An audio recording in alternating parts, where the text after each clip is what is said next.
orange gently. If I were to feel it, what would the texture be? What would the texture of the orange be? As I'm holding it in my hand, what position is my hand in? How is my arm leaning against my body in order to hold this up? What is the weight? What angle does my hand have to be at because I have this slightly heavy orange in my hand? As I hold it and squeeze it, I know that inside juices are forming because I'm squeezing it. So now, what if I took this orange and I cut it in half? We're gonna pretend I have half an orange now, even though it's a full orange. And now I have this half an orange in my hand, and I have to hold it a certain way to make sure that it doesn't fall out. And I've been squeezing the orange before I cut it, so juices have formed, and I'm holding this orange, and the juices slowly begin to fall from the orange down my arm. It kind of tickles, right? You can smell it a little bit. It has that light, citrusy smell. Maybe your mouth starts watering. Mine does as soon as I think about it, because I've been practicing doing this for so long that it gets to be a point where it's second nature. And if you did this for long enough with your eyes closed, eventually it would be like, wait, do I have an orange in my hand right now? Is this actually there?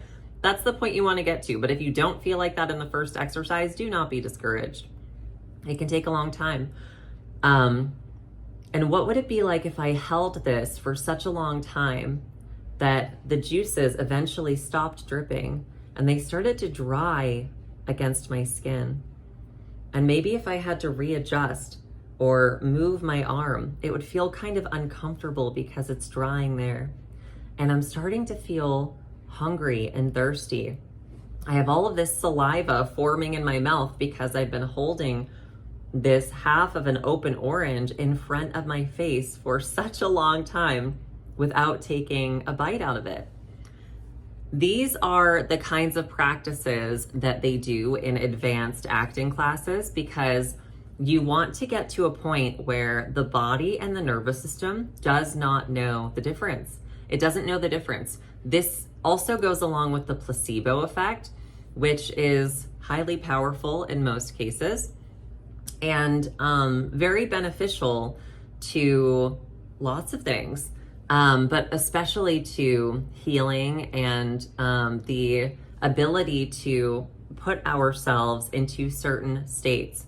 If you can get to a point where having your eyes closed and doing this exercise for such a long period of time, you feel as though you genuinely can't remember if there's actually an orange in your hand or not. And if that's hard to understand, think of it this way. Have you ever been laying in bed and you're so relaxed and you're kind of dreaming but kind of not, and you can't really tell if you're awake or asleep? It's like that. It's very similar to that state where the sensations begin to build in the system. Your body is responding to what it thinks is happening. Your mouth is salivating. You know, you can start to feel a tickle from where you think the juice has dripped down your arm, and it's not imagined. The body is responding. And the reason why that's so important is because we need to be able to do that so that we can also learn how to put the body into holy or sacred states. If we can imagine, my arm is so tired even with nothing in it because I can feel the weight of this orange, the weight of this heavy orange, or a grapefruit, even heavier, weighing my hand down, and I can smell it and I can taste it. And I'm at the point where I can't even tell the difference between, is this actually there or not? If I open my eyes, am I going to see an orange? Again, it might sound crazy, but the more that this is practiced, the nervous system begins to experience it as if it is real.